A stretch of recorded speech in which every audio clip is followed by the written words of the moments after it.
Everyone, this is Kibo Vlogs, a Filipino actor based in Saudi Arabia, and welcome back to my channel. Agad-agad gawa natin reaction video ang Barda compilation because why not? So I won't take any longer. I'm really excited to watch this one. I am really excited kung ano naman yung mga ganap ng Binibini and Ginoo for today's video. Basta ang masasabi ko lang talaga, saan siya dalahin? Di takbo para sa puso ng Ginoo. Charis, tama ba yun?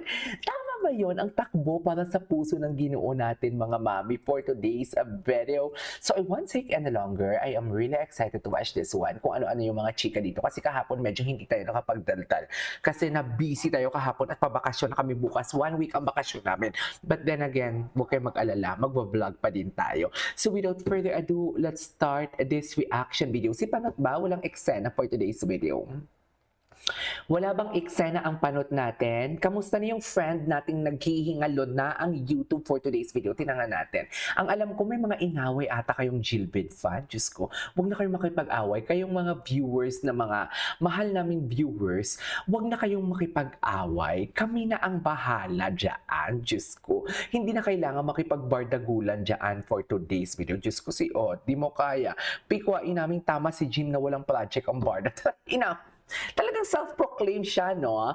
Feeling niya talaga, relevant. Feeling niya talaga, may sinabi siya sa buhay. Yung tipong alam mo yung hindi in-address na, Pikwa, tama nga ang sinabi. Tama daw ang sinabi ko. Dapat mga ganun eh. Or Pikwa, tama, umagri sa sinabi ko. Talagang binabanggit niya talaga ang pangalan niya na gusto niya talagang sumikat for today's video. Ni alikabok ng kanyang anino, hindi natin makita paano naman tayo magiging fan niya. Oy!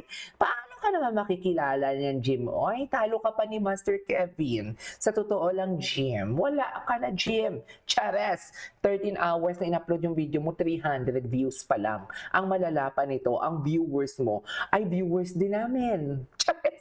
Ang malala pa nito, ang mga viewers mo, pro Barda din, na gusto lang makichismis kung anong chinichika mo. Alam mo, malala din to mga pro Barda. Halika kayo dito. Nanggigigil din ako sa inyo eh. 'Di ba? Bakit nyo kasi pinapanood yan? Ako hindi ko siya pinapanood, tinitingnan ko lang talaga yung YouTube channel niya. Charis! Tsaka nakikinig din ako sa mga chismis ninyo. Pero kayaan na natin sila. So without further ado, let's start this reaction video. Oh, ready na siya for Sparkle Run. Wait lang, may narinig akong chismis na may pasabog ata ang GMA Network about kay Ginoo. Diba? Na para bang ayaw nilang umagri. Parang ayaw nilang umagri na magpapahinga ang Ginoo. Parang inofera na ata ng project talaga na pinakagusto ng Ginoo natin. Pero hindi ko sasabihin kung kasama si Barbie doon. Kasi ang alam ko talaga, may pinag-usapan talaga sila na kasama si Barbie. Hindi ko alam ang bagong offer or kung in-offer or kung may project man talaga na offer. Basta alam ko may pasabog ang network. It's all about connection. Connections that they don't have. Diba? It's all about connection. Connections that they don't have. I wish, KG, bakit masaya ka? Bakit? Bawal ba? Ini mini mani mo lava, Kariza, ini mini mani mo lava. Ganun. Ini mini mani mo lava. Hala, kay Barbie yan, Diyos ko. Ang aga-aga pa namin nagchismis ni ang aga-aga pa namin nagchismis ni, what do you call this? Ni Mama Divine. Diyos ko, Ma'am Divine, shout out sa iyo for today's video. Nakakaloka. Ang mga chismis namin ni Mami Divine, hindi mo kaya. Baka mag-overflowing kayo. Wait lang.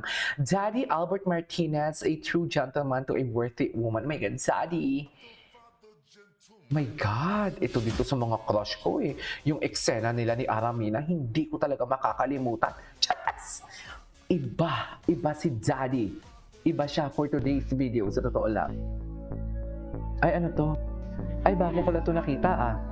Ngayon ko lang to nakita for today's video. Hala, ang lala. Wala na. Saan dalahin? Saan dalahin for today's video? Ay, ang mga tinginan, parang ngayon ko lang ito nakita eh. Diba? Magsasabi sila, saan kayo nanguhugot ng lakas mga pro Barda? Ay ano to? Tingnan nyo to. Diba? Nagtatanong sila kung saan tayo nanghuhugot ng lakas. Ito yung lakas na pinanghuhugatan natin for today's video. Wala na, saan na nahin. Tingnan mo naman yung mga tinginan nila na parang akala mo wala ng bukas. 'Di ba? Oh, loko, saan dalahin?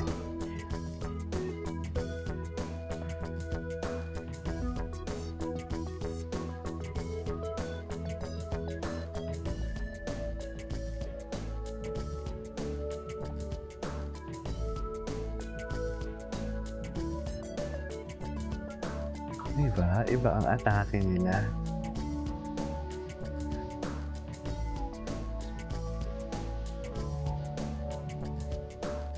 O yılların ardından böyle bir filmi yeniden yorumlamak aslında cesaret işi.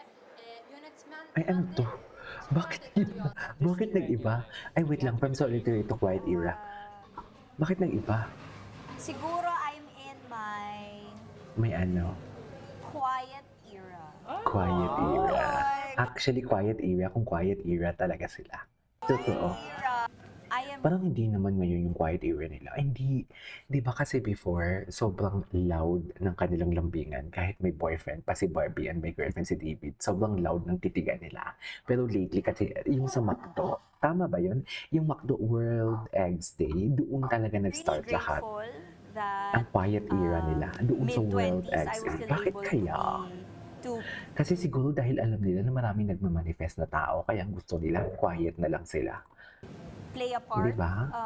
of being in a love team, ganyan, 'di ba? Kasi medyo pang-bagets, 'di ba, ang love team.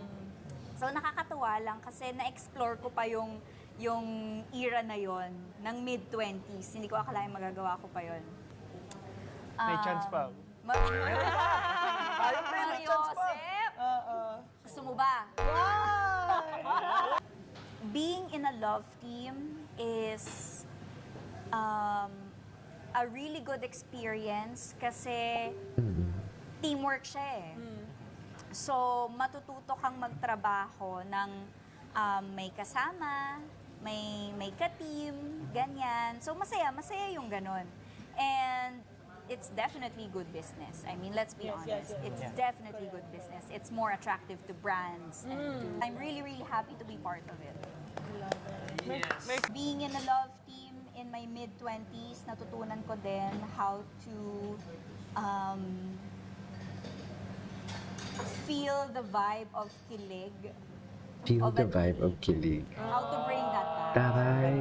Mas yun. Kasi syempre, Feel the kahit vibe anong of edad mo, teenager. Kung sa bagay, actually, mas maganda, mas masarap pa din nilove talaga yung team ka, inaano. unang babalikan mo eh. Yung Oo. kilig, yung unang kilig. Yes. Yung mga unang pa-sweet, ganyan. Babalik at babalik Unang ka. So, mas yun. I guess yun yung mas kilig. na-enjoy. Maganda Yun yung kantang na-enjoy yan ko from dun sa Bini. era na yun. Na, Fan I ba kayo was ng able Bini? to feel that teenage kilig at the time. We were able to bring that back. Yun. So masasabi mo totoo talaga yung kilig with David? Oo, totoo. Totoo ang kilig ni David. O, Gusto diba? ko Siya na talaga, mismo. lagi akong kinikilig. Siya na mismo ang nag-confirm na totoo ang kilig with David. Anyways, that is our for today's video. This is Kikibo Vlogs and see you on my next vlog. Bye!